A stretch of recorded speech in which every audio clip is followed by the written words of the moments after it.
রাব্বুল আলামিন কিয়ামত পর্যন্ত এসেরাকে তার দ্বীনের আখাস হিসাবে যেন কবুল করে। দল, মত, জাতি, বর্ণ, ধর্ম নির্বিশেষে বিভিন্ন ধর্মের লোক আসার সময় দেখলাম যে আমাদের তো চিহ্ন দেখে বোঝা যায় যে ওরা অন্য ধর্ম। সুতরাং সবাইকে ওয়েলকাম জানাচ্ছি কোরআনের এই অনুষ্ঠানে।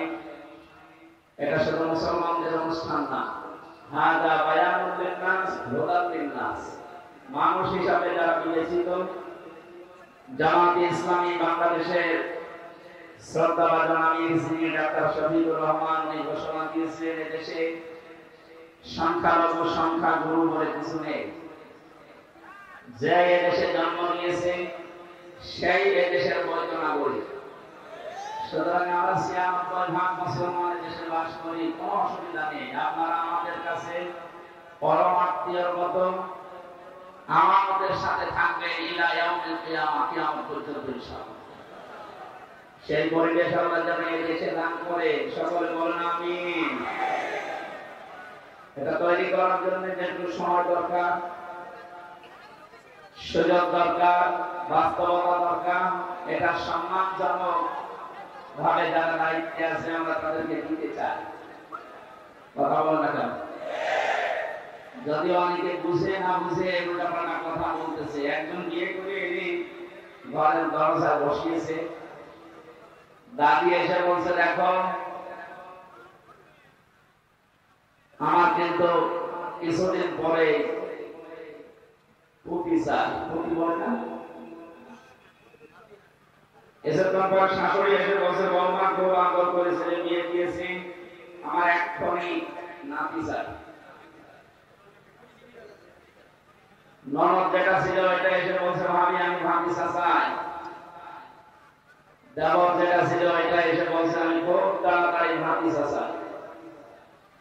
স্বামী কিছুক্ষণ পরে প্রবেশ করে বলছে স্ত্রী তুমি যাই করো আমি কিন্তু বেবি চাই।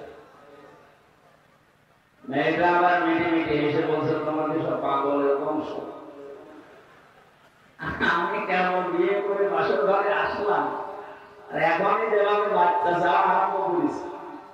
কেউ পতি চায়, কেউ নাতি চায়, কেউ ভাতিজা চায়, কেউ বেবি চায়। সময় তো দেবে। আমার সময় না দিলে এটাকে আমি অ্যাক্সিডেন্ট করে বাড়ি থেকে নিয়ে এসেছি। আমাদের যে অবস্থা চলছে আমার কিছুদিন সময় দেন, 10 মাস 10 দিন যাক, এরপরে তোমাদেরকে বেবি ভাতিজা পুতি নাতি যা লাগে সব আমি দেব। আমাদের অবস্থা তো এই 17 বছর যা করেছে, কত কোটি টাকা বাইরে পাচার হয়ে গেছে দেখতে পাচ্ছে। আজকে ডক্টর মোহাম্মদ ইউনূস একটা ঘোষণা দিয়েছে যত টাকা বাইরে আছে তার 3 ভাগ আসার প্রক্রিয়া আরম্ভ হয়ে গেছে, আর 1 ভাগ বাকি আছে হয়তো আসবে ইনশাআল্লাহ। যারা এভাবে নাইন কাটিং করেছে তারা যদি টাকা দিতে না পারে তাদের বউ ছেলে মেয়ে যা আছে সব রাষ্ট্রের কাছে লাগানো হবে। কোনো ছাড় নেই। সুতরাং আমার কথা শোনার চেষ্টা করে। পুত্রবধূ যেভাবে সমান চেয়েছে, একটা সম্মানজনক সমান বিয়ে হলে তার হচ্ছে না, সমাজ হবে না।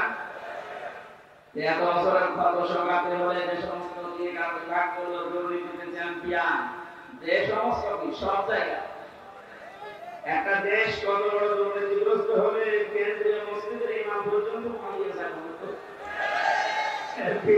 ইতিহাস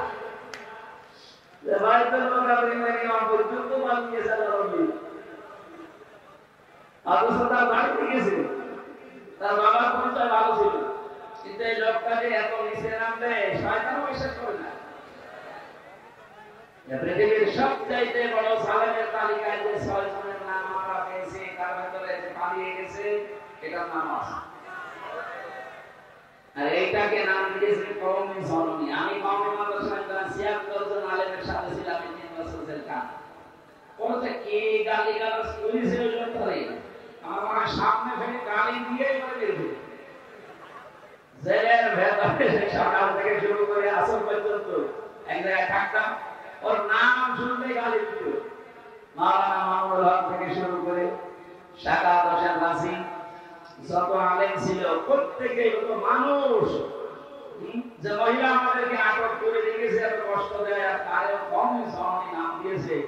হারামি। আমি নিজের শব্দটা বলতে পারলাম না, কারণ ওখানে এক জায়গায় হলে ওনারা বলতো, এখন এতগুলো মাপের সামনে বলা যাচ্ছে না। আরে কোথায় পৌঁছিয়েছিল এই জায়গা থেকে অন্তত একটা পজিশনে তো নিয়ে আসতে দেবে। বাংলাদেশ জামাতে ইসলামী শ্রদ্ধাভাজন আমির ডাক্তার শফিকুর রহমান কয়েকদিন আগে কুষ্টিয়ায় গিয়েছিল। সাংবাদিকদের প্রশ্নের জবাবে উনি জানিয়েছেন, হ্যাঁ আমার বেশি সময় না, কম সময় না, কাঙ্ক্ষিত এবং সম্মানজনক একটা সময় দিতে চাই। সংস্কারের জন্য যেহেতু রাষ্ট্রটা এভাবে আমাদের হাতে ছাত্র জনতা তুলে দিয়েছে, সংস্কারের জন্য না কথা বলেন, যারা আছে তারা অন্তত সংস্কার করুক। সংস্কার না করে যদি আবার নির্বাচন দিয়ে দিই তবে তো রাতের ভোট হবে। আমার 33 বছর বয়স, আজ পর্যন্ত ভোট কি আমি দিতে পারলাম না। নাম পারিনি, কারণ এই 15 বছর তো পারিনি, আরে আগে তো আমার ভোট হয়নি। তাই কিভাবে যে ভোট দেয় আমি জানি না। সামনে সেই সুযোগটা তো তৈরি করতে দেবে নাকি বৌমাকে বলবেন এখন বাচ্চারা ভাবে কোথায় যে বাবার বাড়ি থেকে হাতে করে নিয়ে আনবে, তাও তো অন্তর মনে নিয়ে আসতেছে হাতে করে। যা প্রথমে যে হুঙ্কার দিয়েছিল আমার মনে হয় সে হুঙ্কার এখন কাজে লাগছে। বাংলাদেশকে যদি অশান্ত করতে চান 7 সিস্টার অশান্ত হয়ে যাবে।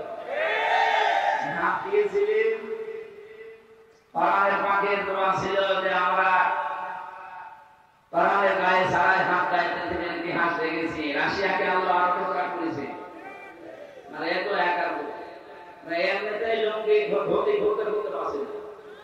যেভাবে আরম্ভ হয়েছে মণিপুর থেকে শুরু করে আমার মনে হয় কোরআনের পাখির দোয়া অলরেডি কবুল হওয়া আরম্ভ হয়ে গেছে। ওরা পাকিস্তান থেকে বাংলাদেশকে আলাদা করেছিল, তারপরে আমরা বলেছিলাম যে আমাদের বন্ধু নাকি। এই ৫ বছর তো তাই চলছে, ওরা আমাদের বন্ধু কেন? কারণ ওরা আমাদেরকে সাহায্য করেছিল যে আমরা যেন পাকিস্তান থেকে আলাদা হতে পারি। আমরা তো 1 ভাগ হয়েছি, আপনারা তো 7 ভাগ হচ্ছেন, আমরা সাহায্য করবো, আমরা বড় বন্ধু। বড় বন্ধু না? আপনারা 1 ভাগ করে যদি বন্ধু হন, আমরা কয় ভাগ করছি? দরকার আরো বেশি করবো। চালান 29 টুকরা হবে, অসুবিধা নেই। আমরা হব আমাদের পরম বন্ধু। এই জন্য আমরা এই উদাহরণের মাধ্যমে যেটা শিক্ষা দিতে চাচ্ছি, এই লাভ সাপ না দিয়ে ওটা পাল্টা মন্তব্য না করে আমাদেরকে সময় দেওয়া দরকার যৌক্তিকভাবে, নয়তো আমরা মনে হয় আবার সামনে যে উদ্দেশ্য নিয়ে ছাত্র জনতা এই বান্ধব খুলে দিল। এই দেশের আকাশ 1628 জন মানুষ ছিল মেন দায়িত্বে। আমরা জেলখানায় মাওলানা মামুনুল হক সহ সারাই দেখেছি, সব সময় হিসাব মিলাতাম, দেখি কারা কারা। আমি হিসাব করে করে দেখেছি 1628 জনের 1627 জন মানুষের হাত এভাবে বাঁধা ছিল, শুধু একটা হাত খোলা ছিল। কয়েকদিন আগে আমার মামলা যতগুলো ছিল সব খারিজ হয়ে গেছে। বিচারপতি মামলা এভাবে দেখার পর বলছে একটা মামলা হলো, এরকম মাল না, সব খারিজ করে দিল। আমি বলতে গেলাম যে মাননীয় আদালতে মামলা তো আপনার কাছে 3 বছর ছিল, তা আপনি এর আগে তো এই মামলা বহুবার আপনাকে দেখা হয়েছে। আমি বলি না এই মামলা জানি হবে, এখন হঠাৎ করে বলছে কোনো মাল নেই। অনেকভাবে আমার বলতে হতো, কিছু করার নেই, আমার হাত বাঁধা আছে।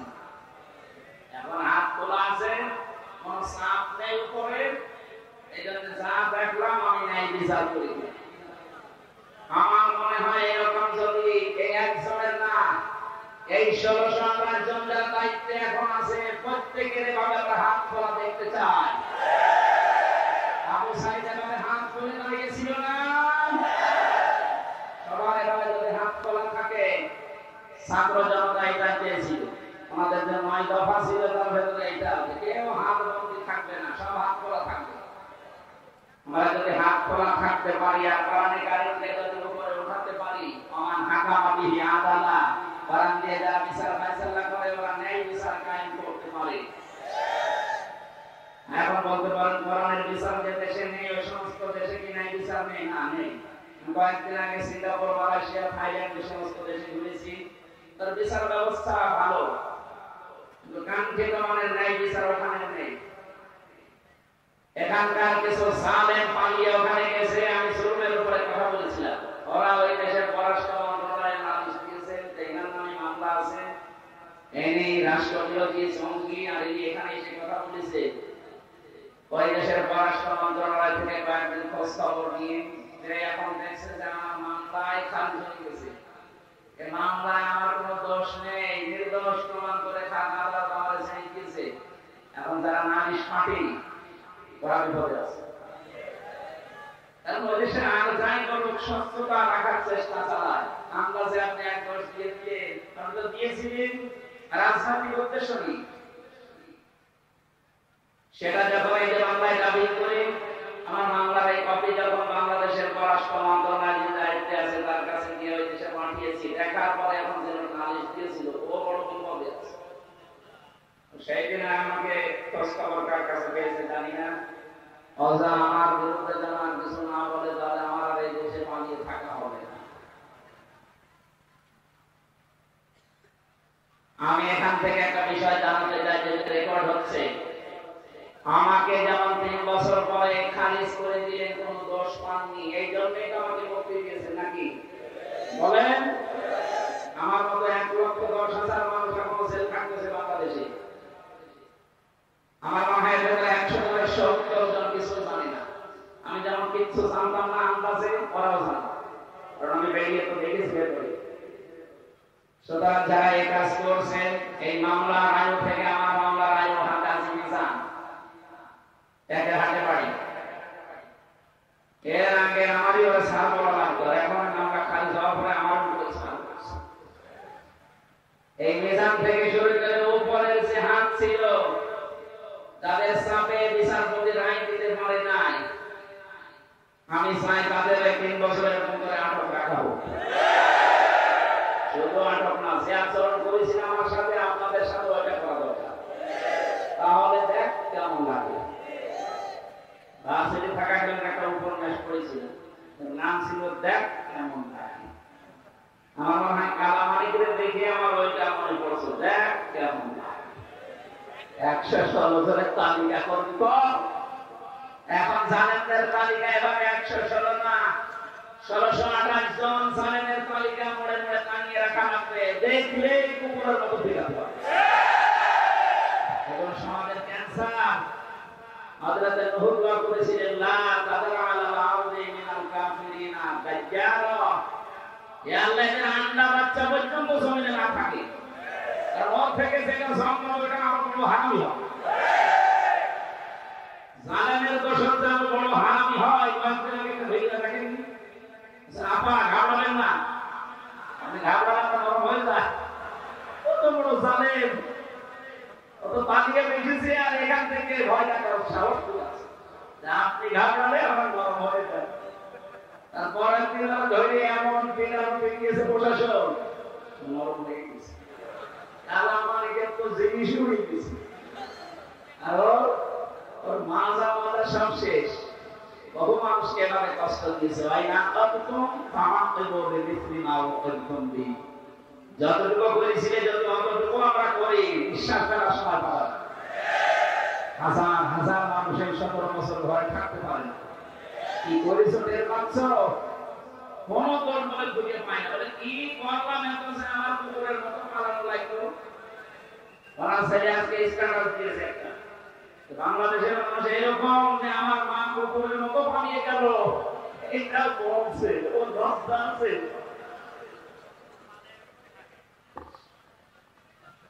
মাথা খারাপ পাগলের মতো খারাপ বলতো যে আমার মা দেখার মতো এত দেশে করলো, আর তাকে এই দেশের মানুষ কুকুরের মতো পালিয়ে যেতে বাধ্য করল। দোষ খুঁজে পান না। আপনার যদি মনে হয় যে আমি কোনো দোষ করিনি, আমি একা একা একটা শুধু সাতক্ষীরার রাস্তায় 10 জন ছাড়া দিতে যান, আমিও হেঁটে যাবো, মৌলানা রবিউল বাসা হেঁটে যাবে, আপনিও হেঁটে যান, তো 3 জনের অবস্থা কার কি হয় দেখো সবাই। আমি কিছুই তো করিনি, কিছু করার নিতে আয়না ঘরকে ফেরেশতা বানিয়েছি, জানেন এটা কি? আমি মাত্র 10 দিন ছিলাম, আর 3 বছর তো ছিলাম ফাঁসির কন্টেন্ট সেলের ভেতর। সারা বাংলাদেশের 18 কোটি মানুষ আপনাকে মাফ করে দিলেও ব্যারিস্টার আরমানের বউ আপনাকে মাফ করে কি করেছেন আপনি খুঁজে পান না। অপরাধ যদি না করে থাকবে তো দাঁড়িয়ে ফেলবে কেন? ওরে দরবেশ কোরআনের মধ্যে ওদের কোরআনের সমস্যা আছে, এগুলো মেসর না, হাদিসে তো বহু সমস্যা। শয়তান আজকে দুঃখ পেয়েছি, আমাদেরকে যেভাবে ফলরে রেখেছে কষ্ট দিয়ে, খাবার দিল মানুষে কেউ মাখিয়ে একবার খেয়ে তারপরে এই খাবার দিল। আর এই শয়তানদের শুনছি বাড়ি থেকে ভালো খাবার পাঠায় এসি রুমে রাখতেছি। যা করেছেন আলেমদের সাথে অন্তত এতটুকু ওদের সাথে করেন, ওরা যেন টের পায় যে জুলুমের পরিণতি দুনিয়ায় কি হয়, আর আখিরাতে কি করবে না আল্লাহ জানে। যারা জালেম তাদের দুনিয়া শেষ হয়ে গেছে, আখিরাত আপনাদের নষ্ট হয়ে গেছে। কারণ জালেম যারা এদের কপালে কোনো হেদায়েত নেই, এরা মারা গেলে আল্লাহ নিজে ওদের বিরুদ্ধে মামলা দেবে। আমি কথাটা কি খুব ছোট মনে হচ্ছে? কোরআনে কারীম জানিয়েছে ইন্নামাস সাবিলু আলাল্লাযিনা ইয়াযলিমুনান নাস ইলা আখিরি আয়াত। সূরা সূরা 42 নম্বর আয়াতের প্রথম অংশে আছে আল্লাহ পাক বলেন, অবশ্যই আমি মামলা দায়ের করব এই পৃথিবীর ময়দানে যারা মানুষের উপরে জুলুম করছে করবে। আমি শব্দটা নিয়ে চেষ্টা করেছিলাম, আল্লাহ দেখে কেন করছে করবে দিলেন, খালি করছে দিয়েই তো পারতেন। এটা বোঝালে বর্তমান ভবিষ্যৎ প্রেজেন্ট ফিউচার। কেন তিনি দুইটা কাল দিয়ে শব্দটা বানিয়ে আবার ইয়াজলিমুনাল মুসলিমুনা না দিয়ে ইয়াজলিমুনান নাস দিলেন? বাস্তব যেটা আমার কাছে ধরা পড়েছে, আল্লাহ পাক জানেন বড় বড় জালেমরা বিদায় নিয়ে অনেকে আছে এখনো জুলুম করার মন মানসিকতা নিয়ে এগিয়ে যাচ্ছে। 5 তারিখের পর থেকে আজকের 11 তারিখ, 1 মাস 6 দিনের জুলুম হয়নি তা না, অনেক নিরপরাধ মানুষ জুলুমের শিকার হয়েছে। যারা করছে আশা করে তারা থামবেন। অত্যাচারিত আপনারা হয়েছে, আমরা হয়নি। একটা রেকর্ড দেখাতে পারবেন একামতে দিনের কোন দায়িত্বশীল কোন কর্মী সে যেই হোক, এর দ্বারা কোন জুলুম এই 56,000 বর্গ মাইল কারোর উপরে হয়েছে দেখতে পাবেন? আপনি দেখান তো আমাদের, শুধু নাম বলেন তো কোন জায়গায় জুলুম হয়েছে এদের দ্বারা। আপনিও জুলুমের শিকার, আমরাও হলাম, আমরা তো কিছুই করি না, আপনার নামে তো বদনাম আছে মোটের থেকে। বারবার আপনাদের কেন্দ্রীয় নেতা যারা আছে ওরা শঙ্কিত, বারবার দুঃখ প্রকাশ করছে, বারবার দিচ্ছে সাবধান, কেউ যেন জুলুম করবে না এই দলের নাম নিয়ে। এরপরে যদি আপনি না থামেন, আপনার কপাল হয়ে সালেমদের মতো কিন্তু আগুন লাগবে। আশা করছি আপনি থামবেন। আল্লাহ ইয়াজলিমুনান নাস এই জন্য দিয়েছিলেন কারণ ওই আগেই শেষ হয়ে গিয়েছিল, এখন অনেক জুলুম চলছে, কিয়ামত পর্যন্ত কোন দেশে এটা থাকবে। আর জালিম যারা তারা আল্লাহ কেসের আসামি, কেস করবে কে? কত ভয়ঙ্কর সত্য দেখেন, আল্লাহ নিজে কেস করবে।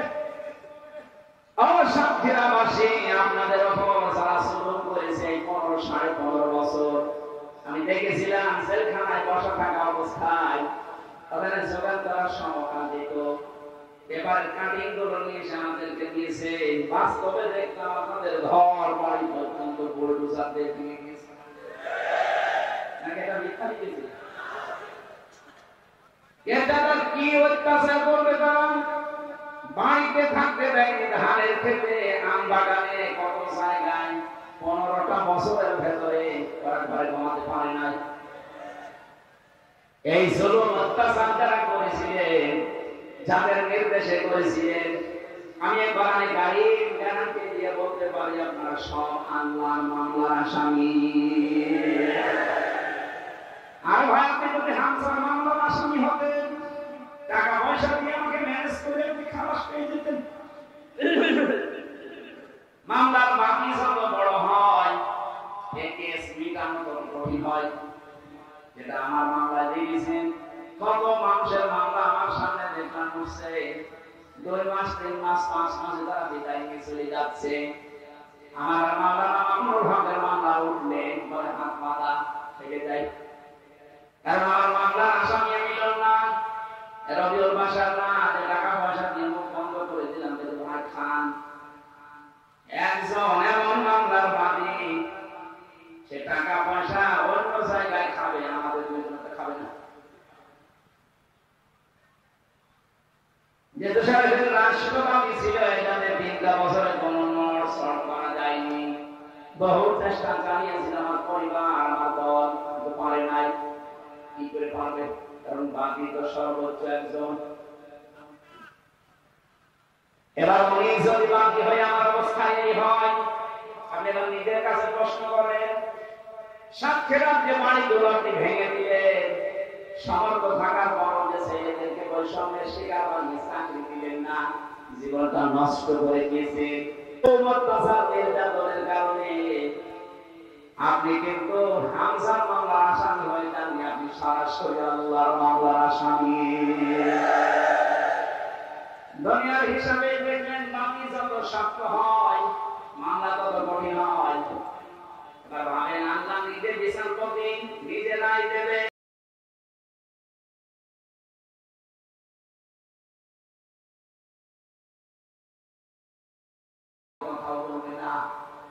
রাষ্ট্রে যদি কেউ বাদী হয়ে যায় রাষ্ট্র, তাহলে তার পক্ষেও কেউ দাঁড়াতে চায় না।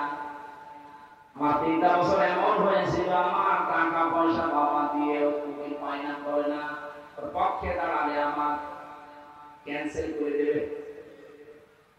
আর আল্লাহ সরাসরি বাদী, নিজে রায় দেবে, কে দাঁড়াবে আপনার পক্ষে?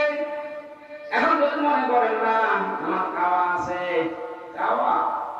খাওয়া পানিয়ে রাখছে, বহু দালালি করেছেন। আমাদের কুষ্টিয়ার একজন ছিল, বহু দালালি করেছিল, এখন আর পাচ্ছে না। জালেমদের পরিণতি এত করুণ হয়, ভয়ঙ্কর হয়। সেদিন সে দেখলাম মানুষের বাড়ি ইট খুলে চলে যাচ্ছিলাম। এই সাতক্ষীরার মানুষগুলো ভদ্র আছে, এটাতে এখন ঝামেলা করেননি না। জালেমদেরকে ছাড়া দেওয়া ঠিক না, কারণ জালেমকে যদি কেউ মাফ করে দেয়, সেটা মুসলমানের উপরে অভিশাপ করে। আপনি যদি এই পর্যায়ে পড়তেন তাহলে বুঝতেন। আমার বউ তো মাফ করতে চাইল না, কিসের মাফ? ব্যারিস্টার আরমান, আমি 3 বছর আছে 8 বছর, ও মাফ করবে? জালেমরা এই জন্য আপনার দুনিয়া শেষ হয়ে গেছে, আখিরাত শেষ। এখান থেকে শিক্ষা নিন, আগামী পৃথিবীতে কিয়ামত পর্যন্ত কোন জুলুম করবেন না, আর চাই করেন। কথার অর্থ বোঝেন আপনি?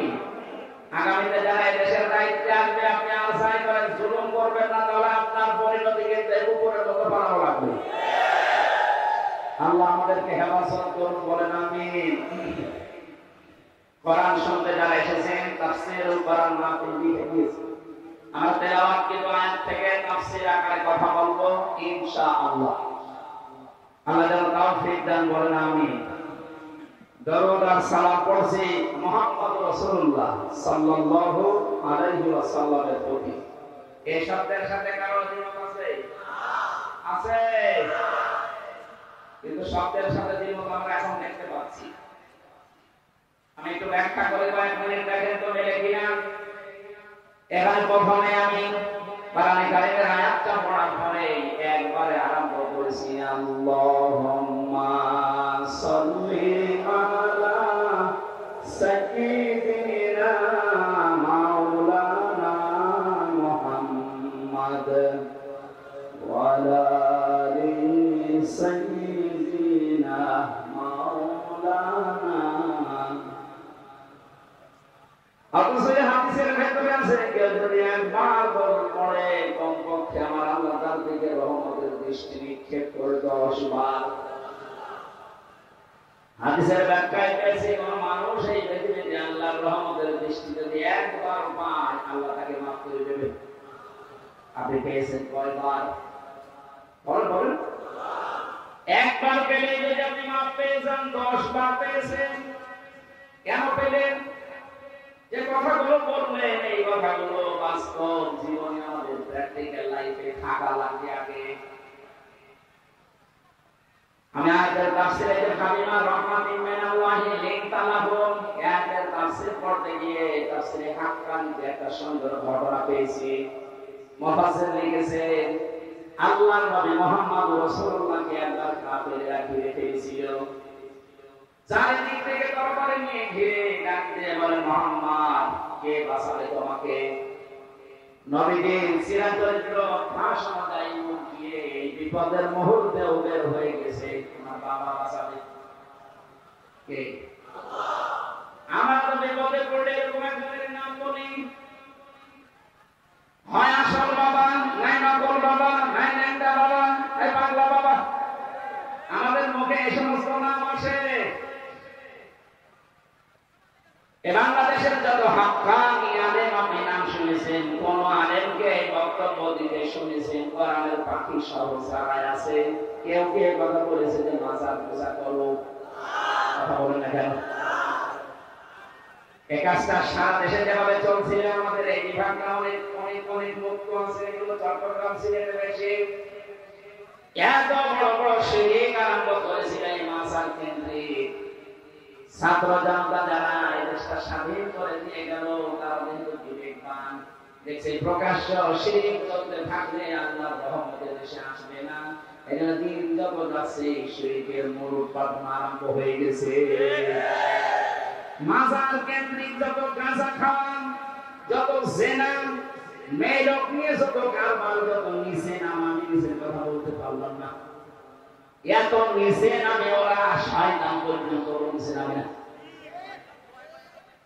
এই কাজগুলো যারা করতেন মাজারের নাম নিয়ে, একটা দুর্বল জায়গায় মানুষকে আঘাত দিয়ে এখন নিচে নিয়েছেন, সাধারণ মানুষ মনে করে না কোথায় করে মাল আছে, কিছু বলা যাবে না। আমার প্রশ্নে আছে মাজার, একবার রাত ৯টার সময় যে দেখি এক ন্যাংটা দুধ খাওয়াচ্ছে। কে দুধ খাওয়ান? মাল আছে, মাল যত দেখা পাচ্ছে নতুন মাল দেখাও, কারণ এই মাল তো আমার আছে। ওরা ওইটাকে মাল মনে করে দুধ খাওয়াচ্ছে। বড় একটা লোক যদি প্রবলম্ব থাকে খরচ খরচ করে আল্লাহ বলে হয় কি করে? কি বোকা ছিল মানুষ, এখন আস্তে আস্তে চেতনা ফিরতেছে। ১ মাস ৭ দিনে বহু মাছ আমরা বড় বড় যেগুলো ব্যবসার ফ্যাক্টরি আল্লাহর রহমতে ওগুলো এখন হয়ে গেছে। আমার মনে হয় মাছার মন্দিরগুলো তওবা করে যদি ফিরে আসে ভালো, না হলে এদেরকেও সালেমদের মতো টার্গেট করা দরকার।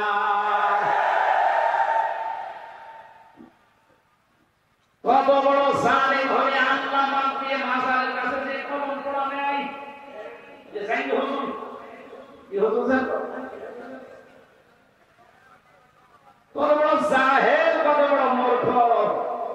কোরআনের পাখি সারাটা জীবনে চট্টগ্রামে কোরআনের তাফসীর করার পর হেদায়েত পায়নি। ওয়াজ নাই দেখার আগে ওরা পরিবর্তন হবে না আমার মনে হয়। আজকে ফতোয়া দিয়েছে যে মাজার পূজা করা, মাজারে সেজদা করা, এদের শ্রদ্ধা সম্মান করা যদি হারাম হয়, কেউ আমাদের বুঝিয়ে দিই, আমরা নিজেরাই মাজার ভেঙে ফেল, ওদের আর কি বোঝানো লাগবে বল? ৫০টা বছর তাফসীর করেছিল যে লোকরা এই বিষয়ের উপরে, এরপরও আমাদের বুঝ আসে না। আমরা দেখতে পাই পৃথিবীতে এই অবস্থায় তৈরি হচ্ছিল, বিশেষ করে ভারতে আরো বেশি। আমি ১৬, ১৭, ১৮, ১৯ সালগুলোতে বেশিরভাগ ভারতের এই কয়েকটা রাজ্যে ঘুরতাম। এত ভক্ত মানুষ হতে পারে পীর সাহেবের বাবা, ওরা রাসূলুল্লাহকে এত ভালোবাসে না। নবীজির সিরাত চরিত্র অনুযায়ী কোন বাবার নাম মুখে আসে নাই। এত বড় কঠিন বিপদে চারিদিকে তরবারি দিয়ে ঘেরা, নবীজি বললেন আমাকে আল্লাহ বাঁচাবে। কোরআনে কারীম জানিয়েছে ফাইন তাওয়াল্লাউ ফাকুল হাসবিয়াল্লাহ আলাইহি তাওয়াক্কালতু ওয়া হুয়া রাব্বুল ওয়া হুয়া আলাইহি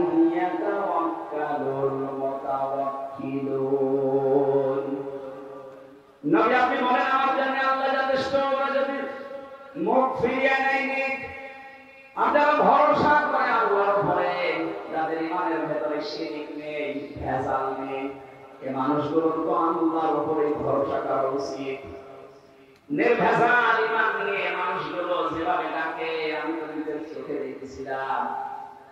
একামতে দিনের দায়িত্ব সত্য সত্যই যারা মন থেকে পালন করে, এদেরও ইখলাস, এদেরও তাওয়াক্কুল আমার মনে হচ্ছে আল্লাহর প্রতি নবীজির মতো। কারণ বিশ্ব থেকে তারা শিক্ষা নিয়েছে। নবী এরকম কঠিন মুহূর্তে যেমন মুখ দিয়ে বলে ফেললেন আল্লাহ আমাকে বাঁচাবে, এদের হাজার বছর পরে আমরা অনেককেই দেখতে পাচ্ছি এরকম কঠিন মুহূর্তেও বলছে আল্লাহ আছে। তাদের মুখে সবসময় তেলাওয়াত হয় হাসবুনাল্লাহ হাসবুনাল্লাহ। কোটের বারান্দায় দাঁড়িয়ে, জানাসে দাঁড়িয়ে মুখ নড়বে, আপনি মনে করেন হরে কৃষ্ণ হরে হরে হরে করতেছে। আমি যাই কয়েকজনের সামনে পেছনে দাঁড়িয়েছিলাম, হয় পড়ে আস্তাগফিরুল্লাহ আস্তাগফিরুল্লাহ আস্তাগফিরুল্লাহ, অথবা মুখ দিয়ে উচ্চারণ হয় হাসবুনাল্লাহ হাসবুনাল্লাহু ওয়া নি'মাল ওয়াকিল নি'মাল মাওলা ওয়া নি'মান নাসীর। বলেন আল্লাহু আকবার। মুহাম্মদ রাসূলুল্লাহ সাল্লাল্লাহু আলাইহি ওয়াসাল্লাম যখন এই কথা বললেন, আল্লাহ রাব্বুল আলামিন বলেন আমাকে যারা রব বলার পরে কঠিন মুহূর্তে টিকে থাকতে পারবে, আমি আল্লাহ ফেরেশতা নাযিল করে হলেও বিপদে তাদের সাহায্য করব। আল্লাহর এই ঘোষণা মিথ্যা না সত্য? উনি পাঠিয়েছেন, হাদিস প্রমাণ করছে সঙ্গে সঙ্গে আল্লাহ পাক মুফাসসিরদেরকে পাঠিয়ে দিয়েছেন এক সাথ। যারা বরাবর নিয়ে দাঁড়িয়েছিল কয়েকটা ভোর ফোটানো করে তারা দিয়েছে দৌড়। চারিদিকে বিশ্বনবীকে ঘিরে ফেলেছে মুফাসসিররা। এত বেশি গুন গুন গুন গুন করে আওয়াজ হচ্ছিল, নবী শেষ পর্যন্ত বিরক্ত হয়ে ডাক দিয়ে বললেন এত আওয়াজ করো কেন? মুফাসসিররা ডাক দিয়েছে রব্বুল আলামিন জবানটা খুলে দাও, রাসূলুল্লাহকে সালাম দিয়ে একটু জীবনটা ধন্য করি। জবান যখন খুলে গেছে ডাক দিয়ে বলে আসসালামু আলাইকা ইয়া রাসূলুল্লাহ। হে রাসূল, আপনি বিরক্ত হবেন না, রাগ করবেন না, আমরা গুনগুন আওয়াজ করছি শুধু তা না, আমাদের গুনগুন আওয়াজের ভেতরে একটা দোয়া করছি আমরা। আপনি হয়তো জানেন না বিষয়টা, আমরা পৃথিবীর যে কোনো জায়গায় থেকে মধু যখন নিয়ে এসে চাকে সংগ্রহ করি, সর্বোচ্চ মধু পাওয়া যায় কোন ফুলের উপরে, ফলের উপরে মাত্র 10 ভাগ।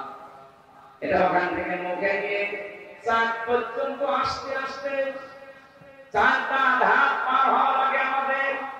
এই যে পাশে সুন্দরবন, যারা মধু এখানে সংগ্রহ করে 4টা ধাপ পার হওয়া লাগে।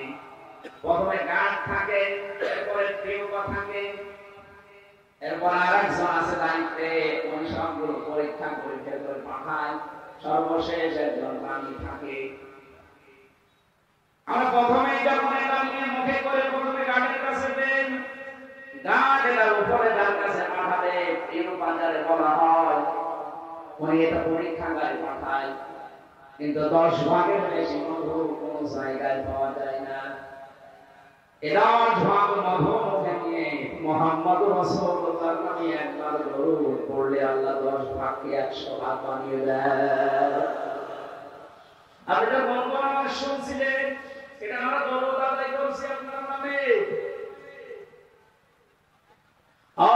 সাতক্ষীরাবাসী যে নবীর নামে 10 ভাগ মধু মুখে নিয়ে দরুদ পড়লে 100 ভাগ আল্লাহ বানিয়ে দেয়, সেই নবীর নামে আমরাও কিছুক্ষণ আগে পড়েছি।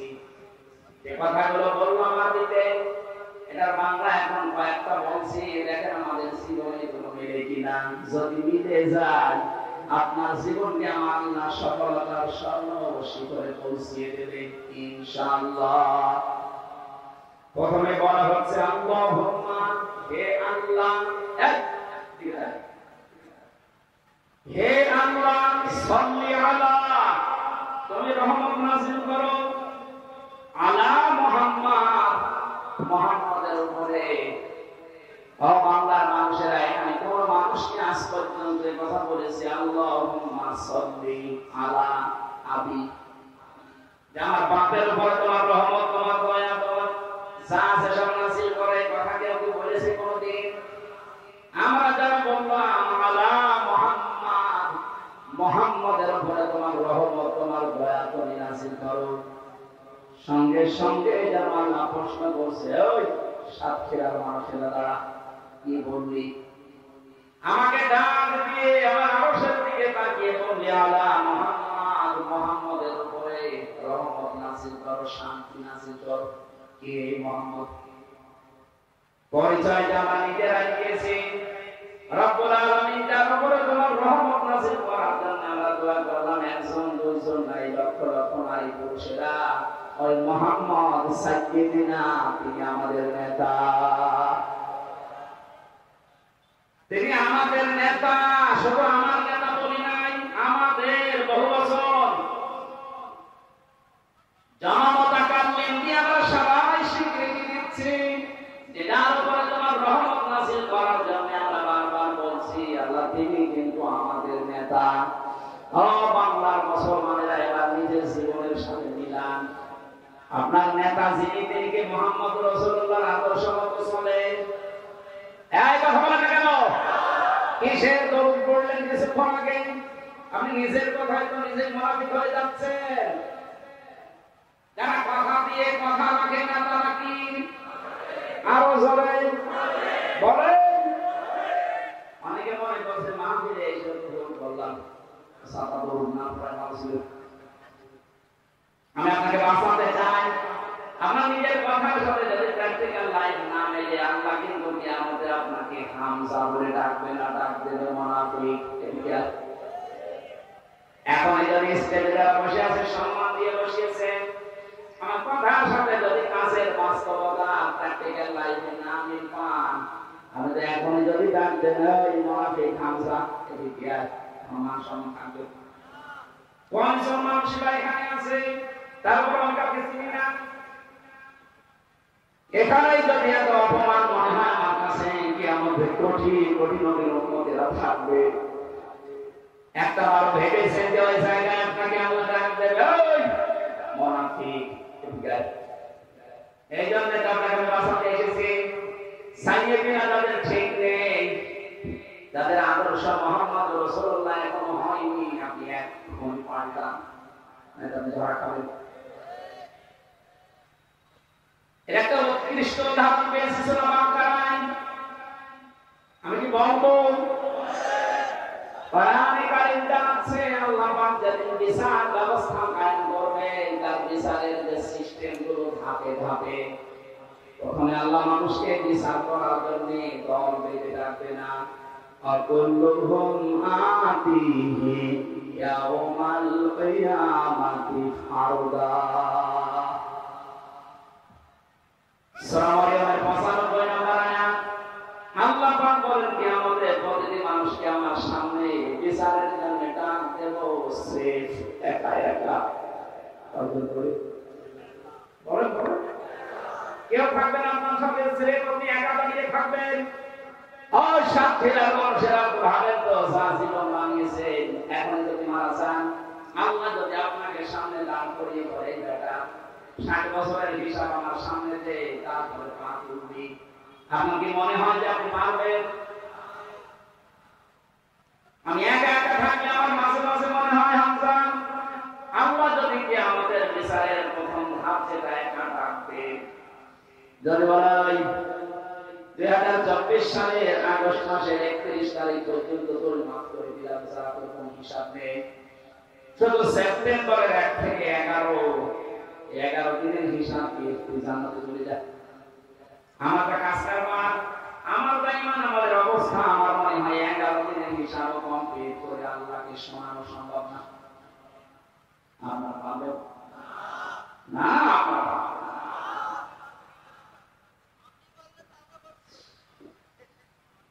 খুব চিন্তার বিষয়। সবাই কিন্তু এই বললেন ভিসা পাচ্ছে, আপনি যে কোনো দলের লোক হতে পারেন, আমার অসুবিধা নেই, কিন্তু ভাবেন যা করছেন এটা নিয়ে আল্লাহর সামনে দাঁড়িয়ে সঠিকভাবে জবাব দেওয়া সম্ভব কিনা। যদি না হয় এমন ভাবে তৈরি করেন যেন আল্লাহর সামনে দাঁড়ানো যায়। দ্বিতীয় নম্বরে বিচারের ভাবে আল্লাহ এবার একা ডাকবেন না। আল্লাহ পাক বলেন ইয়াউমা নাদউ কুল্লা উনাসিন বিইমামিহিম। সূরা বানী ইসরাঈল 15 নম্বর পারা 8 নম্বর পৃষ্ঠা 3 নম্বর লাইনের 72 নম্বর আয়াতের প্রথম অংশে আছে। এটা তাফসীরে ফি সিলালিল কোরআনে ব্যাখ্যা করা আছে। আল্লাহ রাব্বুল আলামিন বলেন কিয়ামতে এবারে ধামে বিচার করার জন্য কোন মানুষকে আমি আর একা ডাকব না, প্রতিটি মানুষকে ডাক দেব তার সাথে। তার সাথে এটা তো আমি মানলাম নাকি? বিইমামিহিম, তার ইমামের সাথে। আর ইমামের বাংলা নেতা। ইমাম মানে কি? কিয়ামতে আপনাকে আপনার নেতার সাথে ডাকবে। এবার আপনি নিজের সাথে মিলান। যে নেতার আদর্শ মানে, যে নেতার আদর্শ মেনে রাজনীতি করেন, মিছিলে যান, মিটিং করেন, ভোট দেবেন বলে আপনি একেবারে মুখিয়ে আছেন, বলেন তো ওই নেতা যদি কিয়ামতে আপনার সামনে দাঁড়ায়, আপনি পেছনে পরে দেখলেই তো আমরা রাগ হয়ে যাবে। এমন নেতা নেই যে লোকটা নবীর সুন্নাত কেটে সেটে দাড়ি একেবারে সফান সফা করে দিয়েছে।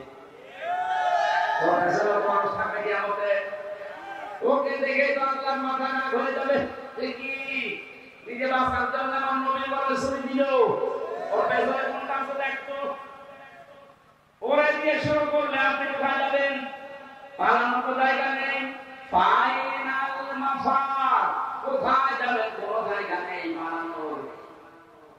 আপনি নিজে এখন বলছেন যে ওই লোকটা যদি সামনে এরকম থাকে, তার চেহারা সিরাত সরত দেখলে আল্লাহ রাগ হয়ে যাওয়ার কথা। আমরা বিবেকটি বলে এইরকম মানুষের পেছনে থাকলে আপনাকে আল্লাহ মাফ করবে না। আপনি নিজেই বলছেন এখন, কথা বলেন না, মাফ করবে না, করবে না। এখন যদি বলেন না মাফ করবে না, তাহলে এখন আপনি বলেন আপনি ধরা খাবেন কিনা? আমার তো মনে হচ্ছে আপনি ধরা খেয়ে বসে আছেন। শুধু হুজুরের দিকে দোষ না দিয়ে নিচের দিকে দেন, আপনি নিচে ধরা খাচ্ছেন। আপনাকে আমি বাঁচাতে এসেছি, আমার কোনো লাভ নেই এখানে। নিজে আমল করে যদি জান্নাতে যেতে পারতাম, তাহলে পিছিয়ে পথে আসলাম না। আল্লাহ রাব্বুল আলামিন আমাদেরকে জানিয়েছেন ওয়ালতাকুম মিনকুম উম্মাতুন ইয়াদউনা ইলাল খায়র ওয়া ইয়া'মুরুনা বিল মা'রুফি ওয়া ইয়ানহাউনা আনিল মুনকার ইলা আখির আয়াত। রাব্বুল আলামিন বলেন তোমাদের ভেতরে অবশ্যই এমন একটা দল থাকা লাগবে যে দল ভালো মানুষকে ভালো কাজের দিকে আদেশ দেবে, অন্যায় কাজে বাধা প্রদান করবে। উলাইকা হুমুল মুফলিহুন, এরাই সফলকাম। আমি সফলকাম হওয়ার জন্য, সফলতা পাওয়ার জন্য আপনাকে আমি এই লাইনে রাখছি। আমি দেখতে পাচ্ছি কোরআনের চোখ লাগিয়ে আপনি জাহান্নামে যাচ্ছে, আপনি ধরা খাওয়া বসে আছেন। এটা সাইয়ে দিনা যাদের ঠিক নেই, এখন ঠিক করেন।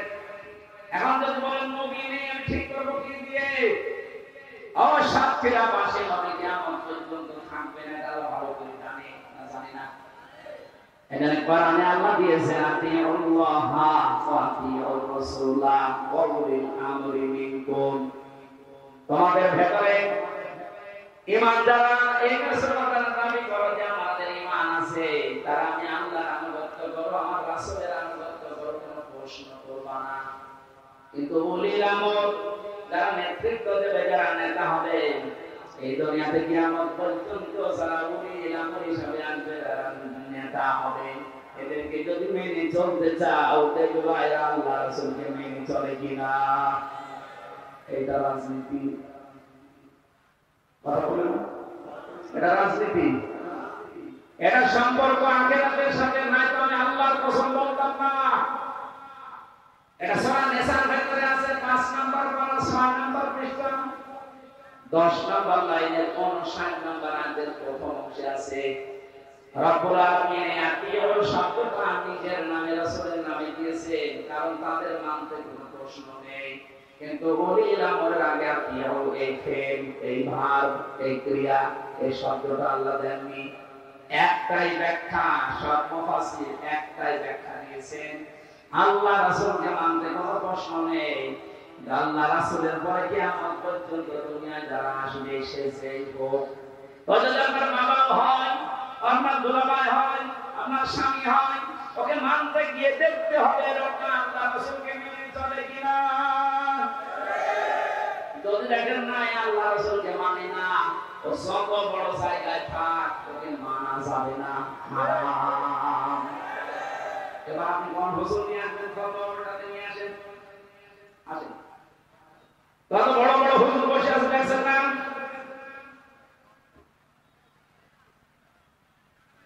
রাসূলুল্লাহ আপনাকে আমি বাঁচাতে চাই, আপনি ফিরে আসেন। মন থেকে কথা বলছি, আমার ইমান থেকে কথা বলছি, আপনি ফিরে আসেন।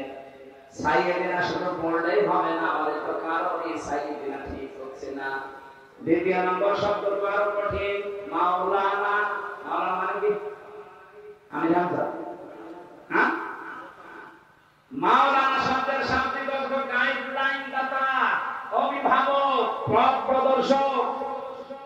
এই পৃথিবীতে জান্নাতের পথ যিনি আমাদেরকে দেখিয়েছেন তিনি হচ্ছেন মুহাম্মাদুর রাসূলুল্লাহ।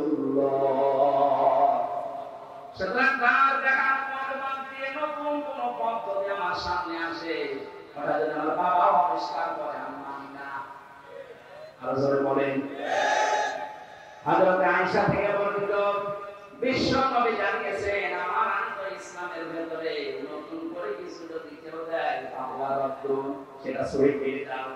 এই জন্য এটা আমরা মাসালের পক্ষে নেই। এই জন্য আমরা মানুষের যে অধিকারগুলো নষ্ট হয় এর পক্ষে নেই, কারণ এগুলো ইসলাম থেকে বাইরে নতুন করে ঢুকিয়েছে। হাজারো জিকির ইসলামের নামে চালু করে দিয়েছে, ইবাদত মনে করে মানুষ পালন করে। জেলখানায় 22 বছরের একজন আসামি ছিল আমার পাশে, ওই যে শাহিদ চৌধুরী, নায়ক ছিল না? শাহিদ চৌধুরী হত্যা মামলার আসামি মামুন। এই লোকটা 22টা বছর জেল খাটতেছে, 25 বছর বয়সের নাম দিয়েছিল। ওই সময় 22 আর 3 বছর আমার সাথে 25 বছর, 26 বছরের মাথায় বের হয়ে যেদিন গেল, মাঝে মাঝে লক্ষ্য করে দেখতাম সকালে জিকির করছে বসে বসে, ইয়া রাসূলুল্লাহ, ইয়া রাসূলুল্লাহ, ইয়া রাসূলুল্লাহ। একদিন বলতাম, ভাই আপনি এই জিকির করেন, এটা তো জিকির না। রাসূলকে ভালোবাসে, রাসূলকে ভালোবাসে, কিন্তু জিকির তো রাসূলের নামে হয় না। জিকির হয় কার নামে? বলেন বলেন। জিকির হয় আল্লাহর নামে, আর দরুদ হয় রাসূলের নামে। ভুল করেছিল, ফিরে এসেছিল পরবর্তীতে বললাম, জিকির যদি করতে চান 4টা শব্দ দিয়ে করবেন, সুবহানাল্লাহ, আলহামদুলিল্লাহ, লা ইলাহা ইল্লাল্লাহ, আল্লাহু আকবার। কিন্তু জিকির আপনি যত জোরে করেন, আপনি দেখেন 4টা লাইন নিস্তার মানুষের ঘুম ভেঙে যায়। অত জোরে জিকির করা আপনার জন্য জায়েজ নেই। জিকির কিভাবে করবেন আল্লাহ কোরআনে শিখিয়েছেন, আযকুর রাব্বাকা ফি নাফসিকা তাদাররুআন ওয়া খিফাতান ওয়া দুনাল জাহরি মিনাল কওলি বিল গুদুবি ওয়াল আসার ওয়ালাকুম মিনাল গাফিলিন। সূরা আরাফ 9 নম্বর পারা 15 নম্বর পৃষ্ঠা 14 নম্বর লাইনে আছে, 204-5 নম্বর আয়াত। রব্বুল আলামিন বলেন, এই পৃথিবীতে যদি আমাকে ডাকতে চাও, মনে মনে ডাকবা, মৃদু স্বরে ডাকবা, কান্না জড়িত কণ্ঠে ডাকবা, উচ্চ আওয়াজ দিয়ে ডাকবা। তারপরে তো একটা মিলছে না, আপনি রবের নামে জিকির করবেন, সেটা না করে জিকির করছেন। আপনি যদি রাসূলুল্লাহ মানে কিছু করতে চান তো পড়েন সাল্লাল্লাহু আলাইহি ওয়াসাল্লাম, এতটুকু পড়েন, কোনো অসুবিধা নেই। কিন্তু জিকির যদি কেউ করতে চায় ইবাদত মনে করে, এটা শুধুমাত্র করা লাগবে কার নামে? অনেকেই বুঝে হোক না বুঝে হোক, যদি ভুল করে থাকে আপনি ভুল পথে আছেন, ফিরে আসবেন। ওই ধান্দাবাজ লোকগুলো আপনাকে উল্টা পাল্টা জিকির শিখিয়ে তাদের দরবার টিকিয়ে রাখার চেষ্টা আছে। দেশের মানুষ এখন বুঝে ফেলেছে, এই জন্য দরবার ভাঙা আরম্ভ করেছে। দরবার পাচ্ছে না। আমরা যতটুকু পেয়েছি মুহাম্মদ রাসূলুল্লাহর কাছ থেকে, কারণ উনি আমাদের মাওলানা, গাইডলাইন দাতা, উনি আমাদের পথ প্রদর্শক, উনি আমাদের অভিভাবক। ধরো যে কথাগুলো একটা একটা করে আমি আল্লাহকে শোনাই, এই সাইয়েদেনা মাওলানা, এই কথাগুলো যেন আমাদের জীবনে আমরা সেট করে দেন, বলেন আমিন। সূরা আলে ইমরানের 102 নম্বর আয়াতটা পড়েছি। আয়াতের মূল শিক্ষা তিনটা, তাফসীর আকারে আমরা এখন আয়াতের ভেতরে যাচ্ছি। রব্বুল আলামিন বলেন, হে যারা ঈমানের দাবি করো তারা শোনো। প্রশ্ন আসতে পারে, খালি ঈমানদারকে আমরা রাখলেন, এখানে তো ঈমানদার বাদে কোনো লোক নেই নাকি? হ্যাঁ, ঈমানের বাইরে আপনি আছেন কিনা দেখেন তো। দাবি তো বলছেন আমি ঈমানদার, ইদা সাওয়াতকা হাসানাতুকা ওয়া সাআতকা সাইয়্যাতুকা ফাআনতা মুমিন। আল্লাহর নবী বলেন, যখন তোমার ভালো কাজগুলো তোমাকে আনন্দ দেবে, অন্যায় কাজ দেখলেই তোমার কষ্ট লাগবে, তখন বুঝবা যে তোমার ঈমান আছে। বাংলাদেশে আমরা দেখেছি ভালো কাজ সবার কাছে ভালো লাগে না, অন্যায় কাজ সবার কাছে অন্যায় মনে হয়নি, কষ্ট থাকে নিয়ে আনন্দে করেছে। পার্থক্য হয়ে যাচ্ছে, ভালো কাজ যাদের কাছে আনন্দ লাগে না, অন্যায় কাজ যাদের কাছে কষ্ট লাগে না, বুঝবেন তার গাড়ির জোপা থাকতে পারবো ঈমান। আর জোরে বলেন, এটা ঈমান মাপার থার্মোমিটার, আপনি মেপে নিন আপনার ঈমান আছে কিনা। আল্লাহ এরকম ঈমানদারকে ডাক দিয়ে জানিয়েছেন, ইত্তাকুল্লাহ, আমাকে ভয় করো। নিরপেক্ষ দৃষ্টি দিয়ে শোনেন আয়াতটা। আল্লাহ ইত্তাকুল্লাহ শব্দটা দিলেন কেন? তাকওয়া শব্দের যে ব্যাখ্যাগুলো আমরা এতদিন পর্যন্ত অনেকে শুনেছি, তাকওয়া মানে আমরা মনে করি বিশাল সোপা গায়ে দিয়ে, পাগড়ি মাথায় দিয়ে, হাতে তসবিহ নিয়ে দুনিয়ার কোনো খেয়াল করে না, শুধু জিকির করে সুবহানাল্লাহ সুবহানাল্লাহ, বিশাল তাকওয়াবান না। তাকওয়ার প্রধান অর্থ এটা, এখন আধুনিক ভাবে যারা ব্যাখ্যা করেছে তারা দিয়েছে যে যে বিষয়ে কাজ করতে চান ওই বিষয়টাকে আগে শিক্ষা নিয়ে, প্রশিক্ষণ নিয়ে ওই কাজটা সুচারুরূপে আঞ্জাম দেওয়ার নাম হচ্ছে তাকওয়া। আমার যতটুকু বাস্তবতা আমি এই ৩৩ বছরে দেখতে পাচ্ছি, আপনি রাগ করবেন না, বাস্তবের সাথে মিলাবেন। এদেশে হাজার লোক থাকতে পারে, তো বাংলাদেশ জামাত ইসলামী এবং ইসলামী ছাত্র শিবির এরা কিন্তু এই তাকওয়াটা তৈরি করার চেষ্টা করছে।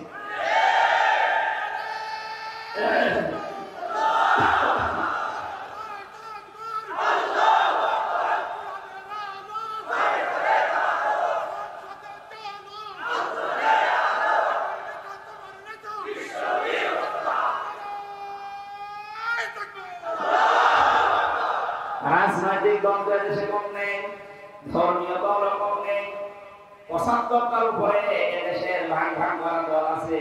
এই একটাই শুধু কর্মসূচি আমরা পাই, তাদের সকাল থেকে সন্ধ্যা পর্যন্ত যা করবে সব পয়েন্ট আকারে লিখে রাখা আগে। আমি যদি জামাতে নামাজে আপনি পড়বেন, ৯টা লিখবেন, যদি না পড়বেন লিখে দেবেন যে আমি জামাতে নামাজ পড়ি না, একা পড়েছি। আমার তো মনে হয় যে কর্মসূচিগুলো ওখানে দেওয়া আছে পয়েন্ট আকারে। এটা তাকওয়াবান করার জন্য একটা বিশাল প্রশিক্ষণ। এভাবে ৩ মাস, ৬ মাস, ১ বছর, ২ বছর, ৫ বছর যদি একটা মানুষ লেগে থাকতে পারে, ওখানে আপনি বাংলাদেশে যেখানে লাগাবেন চমকের মতো কাজ করবে। আপনি লাগিয়ে দেখেন না কেন? বাস্তবে দেখতে পাচ্ছেন না? এটা আহ্বান জানাচ্ছে, এই দেশে যদি কোনো মূর্খ মানুষ বিশ্ববিদ্যালয়ে পড়তে চান, বাংলাদেশ জামাত ইসলামীর এই কর্মী, এই সদস্যদের একটু ভর্তি হয়ে দেখেন, ৩ মাসে ৬ মাসে আপনি মনে করবেন আমরা আরসিবিতে পড়ছি। জীবন চেঞ্জ হয়ে যাবে। আল্লাহ যে বলেন ফালাহা মান সাক্কাহা, ওই লোকটার জীবন সফল হয়ে গেছে যে নিজেদের পবিত্র করতে পেরেছে। আমি কোরআন শরীফ নিচে পড়ে যা গ্যারান্টি পাচ্ছি আপনাকে দিচ্ছি, আপনি ৬ মাস একটু লেগে থাকেন। আমার বাবাকে আমি লাগিয়েছি, ওই ৬ মাসে দেখলাম পুরা ফাটিয়ে গেছে। আমি পরীক্ষিত এই জন্য আহ্বান জানালাম, আপনি আসেন। ৬ মাসের ভেতরে অনেক কিছু আপনার জীবন থেকে হারিয়ে যাবে, নতুন কিছু প্রবেশ করবে।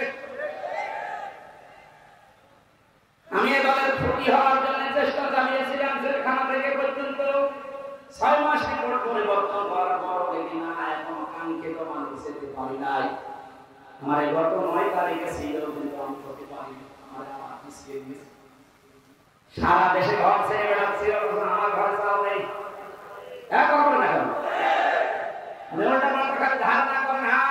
আপনি হয়ে দেখেন তো 120টার উপর আমি রেজাল্ট করে প্রশ্ন করেছে কেন্দ্রীয় যারা তার দায়িত্বে আছে। আমার 120টা 30টা কোন রকম হয়েছে আর বাকি 90টা আমি আছি পারি না। পর্দার যে বিষয়গুলো আমাকে প্রশ্ন করেছে আমার মাথা ঘুরে গেছে। পরে কি তো বহু পীরের দরবারে গিয়ে পর্দা আমি পাইনি।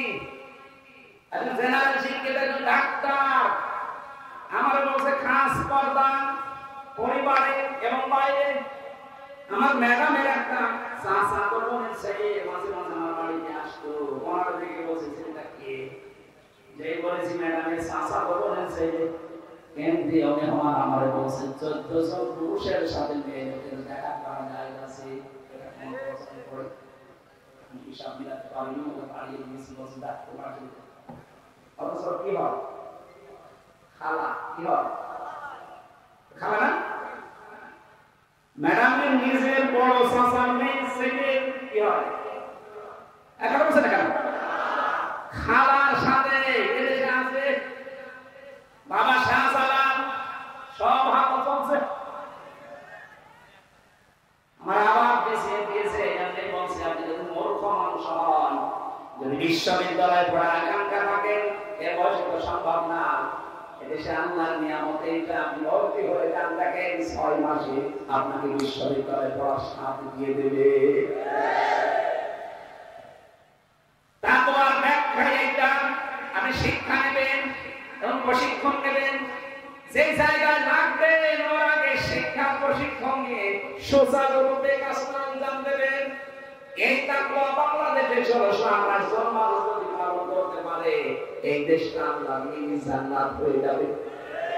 আল্লাহ ইমানদারকে ডাক দিয়ে বলেছেন এই তাকওয়া অবলম্বন করো। হাক্কা তুকাতিহি যেভাবে অবলম্বন করা দরকার। আমাকে ভয় করা মানে শুধু সুবহানাল্লাহ গাইতে জিকির করা না। আপনার প্র্যাকটিক্যাল লাইফে তাকওয়া লাগবে। আব্দুল কাদের জিলানী রাহমাতুল্লাহ আলাইহির মাবাজে তাকওয়া আপনি দেখেছেন। ক্ষুধার্ত অবস্থায়ও একটা জলের সাথে ভেসে যাওয়া পানির সাথে ভেসে যাওয়া আপেল খেয়েছিলেন। এই জন্য নিজেকে মাফ করতে পারেননি। এই তাকওয়া শব্দের ব্যাখ্যা এখানে 9টা জিনিস পেয়েছে। কোন মানুষ যদি দুনিয়ায় তাকওয়া অর্জন করতে পারে মহান আল্লাহ দুনিয়ায় তাকে 9টা জায়গায় সাহায্য করে। সুবহানাল্লাহ বলতে পারবেন? আর মরণের পরে আল্লাহ তাকে 27 জায়গায় সাহায্য করবেন। এটা ফিজিলালের কোরআনে ইবনে কাসিরের ভেতরে আছে। প্রতিদিন 2-3টা করে তো এজন্য গলা ব্যথা হয়ে যাচ্ছে আর কথা বলতে ভেতরে ঘেমে সব চলছে। আমার তো না কোনো সময় আপনারা জোর করে নিয়ে আসেন। আপনারাও ছাড়েন না আমিও পারি না আল্লাহ। মানে এগুলো শীতের সময় দিয়ে খাবো। শীত লাগে 1-1.5 ঘন্টা 2 ঘন্টা কথা বললে মজা পাবে। এরপরে মানুষ আমি এমনি আমার সবাই চলে তারপরেও যদি সব যায় তারা বসে আছে এই যে সে বিসির পালার মতো ওদের কি হচ্ছে? আমরা এই যে 9টা 27টা এই ব্যাখ্যাগুলো যদি 9টা আকারে করা লাগে 1-1.5 ঘন্টা 2 ঘন্টা একটু সময় লাগে। এত কথা এই শব্দের ভেতরে আল্লাহ লুকিয়ে রেখেছে। ওয়ালা তামুতুন্না ইল্লা ওয়া আনতুম মুসলিমুন। বলো না যতক্ষণ মুসলমান না হতে পারো। মুসলিম শব্দটা এসেছে ইসলাম থেকে। ইসলাম এসেছে সিলমুন বা সালমুন থেকে। সিলমুন মানে সালমুন মানে আত্মসমর্পণ করা। সিলমুন মানে কি? সুখ শান্তি আমরা নাম শুনি না? আমরা যদি সত্যি মুসলমান হয়ে মৃত্যুবরণ করতে চাই ইসলাম মানার বাইরে কোনো বিকল্প আছে? ইসলাম 2 প্রকার। এখন প্রশ্ন আসতে পারে সারা জীবন শুনলাম ইসলাম এক, এখন দেখছি ইসলাম 2 প্রকার। ইসলাম 2 প্রকার কেন? ফিজিলালের কোরআনে মুফাসসির লিখেছেন এক প্রকার ইসলাম আমার আল্লাহ দুনিয়া তৈরি করার পর থেকে কিয়ামত পর্যন্ত এটা চালাতে থাকবেন। এই যে আম গাছে পেকে পড়ে না কি? এটাকে প্রাকৃতিক ইসলাম বলা হয়। এই যে সূর্য যেখানে উঠতেছে কিয়ামত পর্যন্ত এখান থেকে উঠতে, যেখানে ডুবতেছে কিয়ামত পর্যন্ত এই জায়গায় ডুববে, এর কোনো ব্যাখ্যা আছে?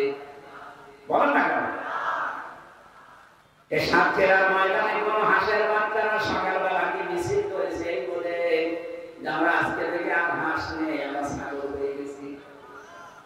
ওদেরকে আল্লাহ যা বানিয়েছে কিয়ামত পর্যন্ত এই সিস্টেমই থাকবে।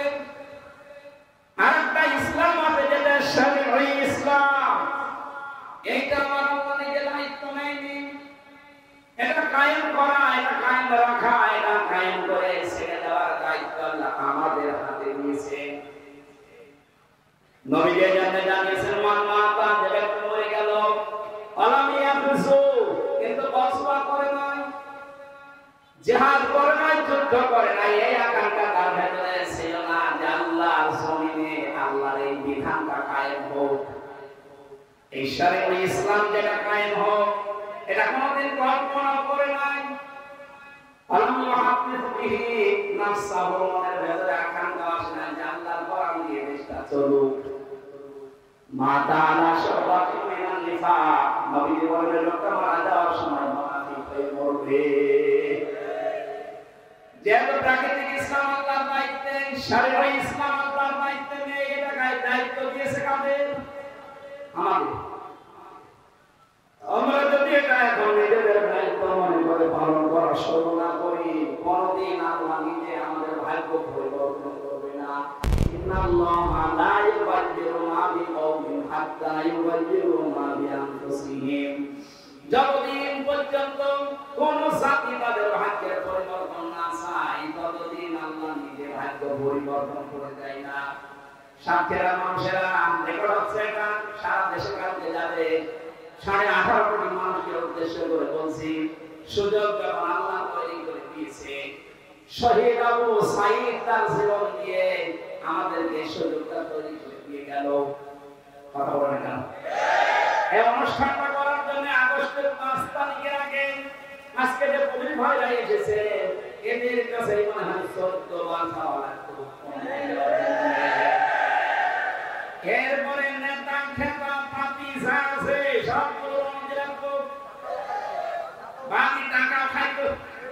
কি একটা অবস্থা আমাদের অনুকূলে এনে দিলেন। 14 জনের কাছে যাওয়া লাগে নাই, টাকাও দেওয়া লাগে না, নিজেরাই এসে পাহাড় দেবে।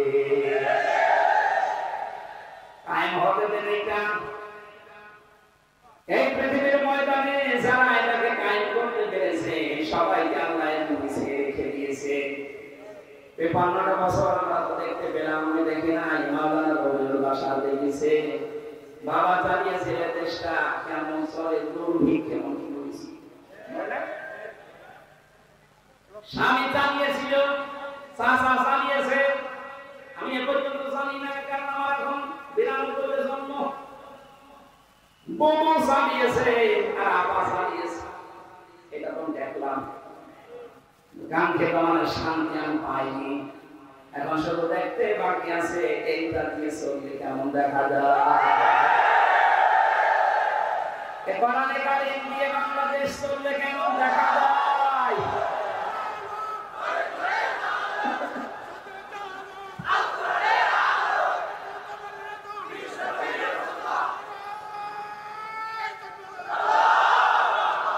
আসেন তো এটার হাতে উপদেশটা তুলে দেয়। 5টা বছর দিয়ে দেখেন, অধ্যাপক আনিসুর রহমান একটা নাস্তিক, আল্লাহকে বিশ্বাস করে না, অথচ দেশের ইসলামপন্থী মানুষদের আদর্শে এত বেশি অনুপ্রাণিত হয়েছে। লোকটা ঘোষণা দিয়ে দিয়েছে 5টা বছর যদি এই দেশে যারা একামতের দিনের দায়িত্ব পালন করে, এদের হাতে পান দিয়ে 5টা বছর এই দেশটা তুলে দেওয়া যায়, এদেশের দুর্নীতি, ছিনতাই, রাহাজানি, ধর্ষণ সব বন্ধ হয়ে যাবে। মহামতের মানুষ যদি গ্যারান্টি দিতে পারে, বিশ্বাস করতে পারে, আমাদের বিশ্বাস করতে অসুবিধা কি? আমরা দিতে পারবো না ইনশাআল্লাহ। বড় আশা আমার জীবনের, সবকিছু গল্প শুনলাম, দেখলাম, এইটা দিয়ে বাকি আছে দেখতে যে কেমন লাগে দেশ চলবে। আল্লাহ তুমি মুসাফির অবস্থায় আছে, আমি দোয়া করছি এই লক্ষ মানুষ নিয়ে এই দেশটা 56,000 বর্গ মাইল কোরআন দিয়ে চলছে, এটা দেখি মরা তৌফিক দাও।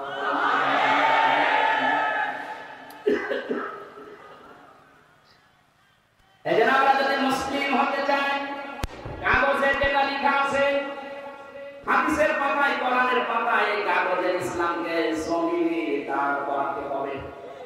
কথা বলেন না কেন? তাহলে আপনি মুসলিম হয়ে মরতে পারবেন। মান কারাল কোরআনা ফাস্তাযহাহু, যে ব্যক্তি কোরআন পড়ে আর কোরআনকে বিষয় করার চেষ্টা করে, তাহাল্লা হালালাহু ওয়া হারামা হারামাহু, এর হালালকে হারাম জানে, হারামকে হারাম ছেড়ে দেয়।